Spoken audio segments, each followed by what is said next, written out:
ഒരു ചെറുപ്പക്കാരി പെണ്ണ് 2 കുട്ടികളെ കൈയും പിടിച്ച് റെയിൽവേ ട്രാക്കിലൂടെ നടന്നുപോയി. ട്രെയിൻ വന്ന് ഇടിച്ച് തെറിപ്പിച്ച് കൈകാലുകൾ ഒക്കെ അറ്റുമുറിഞ്ഞ് 3 മയ്യത്തിന് വീട്ടിലേക്ക് വരേണ്ടി വന്നത് എന്തുകൊണ്ടാ?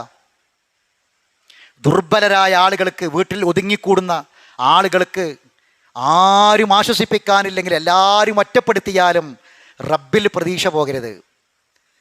ആര് നമ്മളെ സ്നേഹിക്കുന്നില്ലെങ്കിലും നമ്മളെ ഈ തടി പടച്ച റബ്ബ് നമ്മളെ സ്നേഹിക്കുന്നുണ്ട്.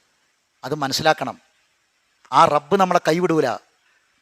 ആ റബ്ബ് നമ്മളെ സ്നേഹിക്കുന്നുണ്ട് ആരൊറ്റപ്പെടുത്തിയാലും. ഖുർആനിൽ കാണാം, ഒറ്റപ്പെടുത്തപ്പെട്ട പ്രായമായ മാതാപിതാക്കളില്ലേ, നിങ്ങൾ പോയി നോക്കുക, ഓരോ വൃദ്ധസദനങ്ങളിൽ മടങ്ങിക്കൂടിയിരിക്കുന്ന ഒരുപാട് പ്രായം ചെന്ന മനുഷ്യന്മാരുണ്ട്. ഇന്ന് അവിടെ കൊണ്ടേ ആക്കിയിട്ട് മക്കൾ പോയി, ആരുമില്ല നോക്കേണ്ടവർ നോക്കണില്ല.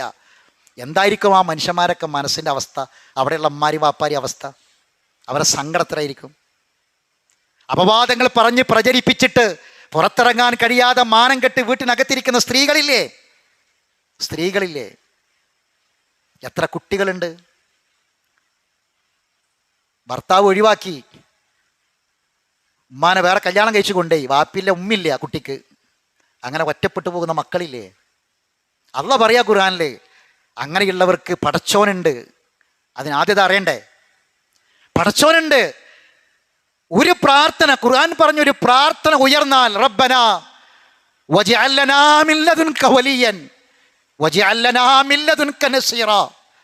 നാഥാ, നിന്റെ അടുക്കൽ നിന്നൊരു സഹായം, നിന്റെ അടുക്കൽ നിന്നൊരു രക്ഷാധികാരിയെ, ഒരു സഹായിയെ എനിക്ക് ഏർപ്പാടാക്കിക്കൊണ്ട് പടച്ചോനെ.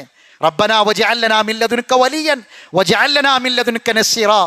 ആരുമില്ല റബ്ബേ, കുടുംബത്തിൽ ആരുമില്ല, അയൽപക്കത്താരുമില്ല, ഞാൻ ഒറ്റപ്പെട്ടു പോയി റബ്ബേ, നിന്റെ അടുക്കൽ നിന്ന് എനിക്കൊരു സഹായിയെ, ഒരു രക്ഷാധികാരിയെ ഏർപ്പാടാക്കിക്കൊണ്ട് റബ്ബേ എന്ന് തൻ്റെ മുസല്ലയിൽ ഇരുന്നൊന്ന് പറഞ്ഞാൽ അത് കബൂൾ ചെയ്യാതെ പോകൂല.